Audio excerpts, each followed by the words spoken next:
Welcome to a day in ತಾತನ್ ತೋಟ. So basically ಬೆಳಗಿನ ಜಾವನೇ ಎದ್ದು ಅಮ್ಮ ಮತ್ತು ಅಮ್ಮಮ್ಮ ಅಡುಗೆ ಮಾಡ್ಕೊಂಬಿಟ್ಟಿದ್ರು ತೋಟದಲ್ಲಿ ತಿನ್ನೋಕ್ಕೆ, ಎಂಜಾಯ್ ಮಾಡಿಕೊಂಡು. And Arush was super excited.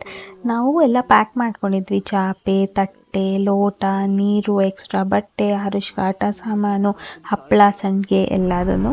And ಆರುಷ್ಗೆ ಹಾಲು ಕುಡಿಸ್ಕೊಂಡು ವಿ ಲೆಫ್ಟ್ ಫಾರ್ ತೋಟ. ಸೊ ತೋಟಕ್ಕೆ ಹೋಗ್ತಾ ಅಂದವೇ ನಾವು ತಿಂಡಿ ಹೋಟ್ಲಲ್ಲೇ ತಿನ್ನೋಣ ಅಂತ ಕಿಚನ್ ಹಳ್ಳಿ ಮನೆಗೆ ಹೋದ್ವಿ. ನಾನು ಯೂಶ್ವಲಿ ಪಲಾವೇ ತೊಗೊಳ್ಳೋದು ಎಲ್ಲರೂ ಇದ್ದರೆ.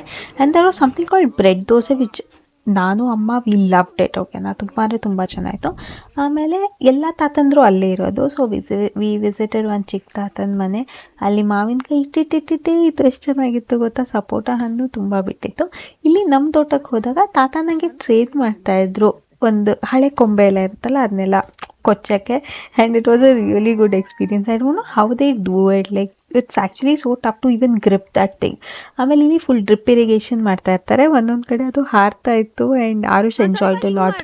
ಬೋರ್ ನೀರು ಎಷ್ಟು ಚೆನ್ನಾಗಿತ್ತು ಅಂದರೆ ಸಖತ್ ಸ್ವೀಟಾಗಿತ್ತು.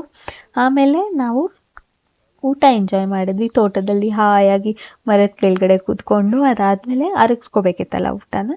ಸೊ ನಾನು Arush we played badminton for a really long time. ಅದಾದಮೇಲೆ ಚಿಕ್ಕ ತಾತನ ಮನೆಗೆ ಹೋದ್ವಿ. He invited us for some snacks. ಅದು ಸ್ನ್ಯಾಕ್ಸು ಎಲ್ಲ ಚೆನ್ನಾಗಿತ್ತು. ಆಮೇಲೆ ಆ ಕಿಟಕಿ ಹತ್ರ ಇರೋದು ಬೇ ಲೀಫ್ ಮರ.